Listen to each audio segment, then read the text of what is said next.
Please join me in Gasho. When living in the moment, it is important to remember not to look too far into the future, not to dwell on the past, and just take each day one at a time. Namo Amida Butsu. Namo Amida Butsu. Namo Amida Butsu.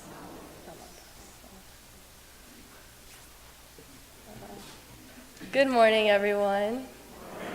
So, like Miss Grace said, my name is Kayla Notohara, and she basically gave my whole backstory. So, I guess I'll just start with saying that at school, I'm a very big sports fan.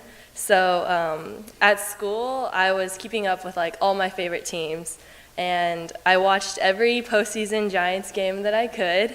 Even if it had to be on like my little laptop screen, like not a proper television.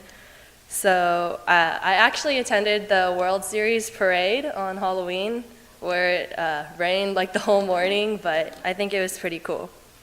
So enough about me, but let me try to get to know all of you. So did anyone else follow the postseason baseball? Yeah, okay. Any football fans? Yeah, okay. Sorry you're missing the 49er game right now. Any like soccer or hockey? Yeah, okay. So what about basketball? Yeah, all right, okay. Yeah, the Kings are doing pretty well right now, right? Yeah, 5-1, with DeMarcus Cousins dominating in the post, Rudy Gay sharpshooting, Darren Collison leading the offense, and support from the bench like McLemore, Stauskas, Landry, and the rest of the squad. So from these first 6 games, they've proven to their opponents and to the media that they can be a presence in the West. However, there's still 76 games left in the entire season, so anything can happen. But the playoff caliber teams that the Kings have faced thus far may have just been adjusting to different systems like offensively and defensively, and just adjusting to the new season. So although the Kings have been playing wonderfully to start this new 2014-2015 season, we must remember to live in the moment. We can't look too far into the future because there's many factors that may change, like injuries or other outside forces.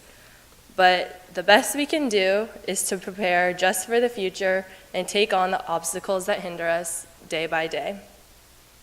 In living in the moment, we must also not dwell on the past. Sports may sometimes lead us to get upset or angry about like a call that a ref made or a bad pass that we made. But these are all in the past. We can't change the outcome of them. And we just have to forget and move on from our mistakes.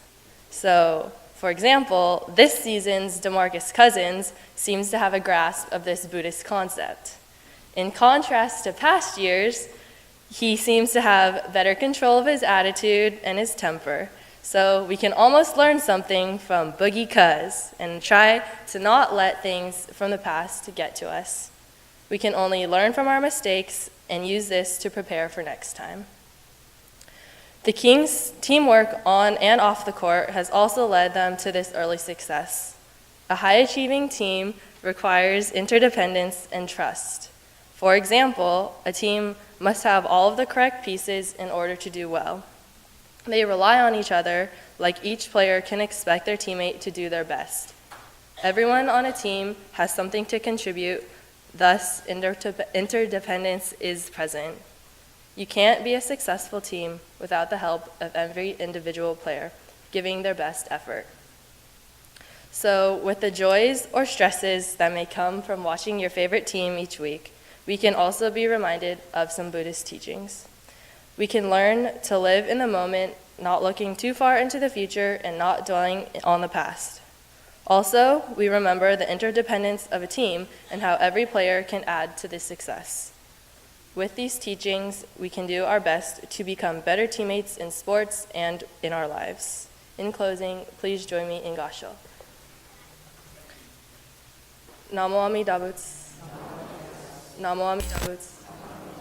Namo Amida Butsu.